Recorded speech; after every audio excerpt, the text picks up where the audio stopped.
కాకినాడ నగరంలో పెరిగిపోయిన ఆస్తి పన్ను, కుళాయి పన్ను మరియు ఖాళీ స్థలాల పన్నులు మొండి బకాయిలను తక్షణం వసూలు చేసేందుకు ప్రత్యేక డ్రైవ్ చేపట్టాలని నగరపాలక సంస్థ ఇన్ఛార్జ్ కమిషనర్ కేటీ సుధాకర్ సూచించారు. స్మార్ట్ సిటీ సమావేశాల హాల్లో సచివాలయ ఉద్యోగులు, రెవెన్యూ సిబ్బందితో జరిగిన సమావేశానికి డిప్యూటీ కమిషనర్ కె శ్రీనివాస్ అధ్యక్షత వహించగా కమిషనర్ సుధాకర్ ముఖ్య అతిథిగా పాల్గొన్నారు.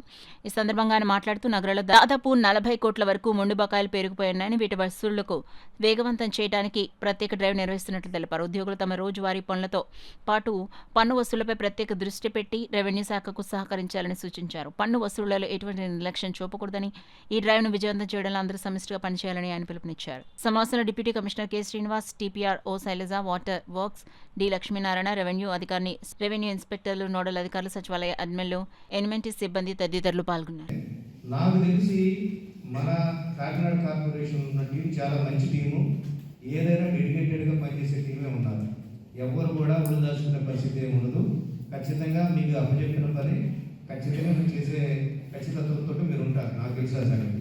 ఎందుకంటే అలా లేకపోతే మనకి ఇన్ని రకాల ప్రోగ్రామ్స్, ఇన్ని రకాల కార్యక్రమాలు, తర్వాత ఇన్ని రకాలైనటువంటి పనులు ఉన్నప్పుడు అన్నీ కూడా మనం ఎక్కడ కూడా మన కాకినాడ జిల్లా కానీ లేకపోతే స్టేట్లో కానీ ఎక్కడ కూడా మనం తగ్గే పరిస్థితి లేకుండా ఉన్నాం. ఈ రోజున మనకు ఈ ట్యాక్స్ కలెక్షన్ కానీ ఇంకోటి కానీ రివ్యూ చేసిన క్రమంలో అన్నింటికంటే మనం మిన్నగానే ఉన్నాం. కానీ ఇప్పుడు కూడా డౌన్లో ఉన్న పరిస్థితి అయితే లేదు. ఎందుకు లేదు? మనందరం కలిసి పనిచేస్తాం, చక్కగా పనిచేస్తారు కాబట్టి అది ఉంది. అది ఓకే, నేను దానికి ఒప్పుకుంటాను. కానీ ఇక్కడ మనం గమనించాల్సింది ఏంటంటే, మనం కలెక్షన్ చేయాల్సిన అమౌంట్ మనం ప్రాపర్గా కలెక్ట్ చేసుకోకపోవడం వల్ల మన యొక్క ఫైనాన్షియల్ స్టేటస్ అనేది పడిపోతూ ఉంది. మనకి అప్పులు ఎక్కువ ఉన్నాయి.